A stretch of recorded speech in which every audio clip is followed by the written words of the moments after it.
મદદ કરવાની ના પાડી એટલે રાજાનો ડર વધી ગયો અને તેને 64 જોગણીઓનો મંત્ર આવડતો હતો.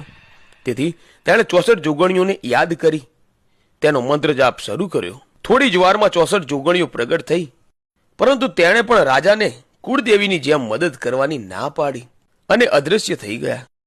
હવે કોઈ મદદ કરતું નથી એટલે રાજા ઊભો થઈને બોલ્યો, આ કામરૂ દેશમાં છે કોઈ દેવી દેવતા, પીર પેગંબર કે મને જીવતો બહાર કાઢી શકે? તો હું તમે જેમ કહેશો તેમ કરવા તૈયાર છું. આવું વચન હું વીર વિક્રમ આપું છું.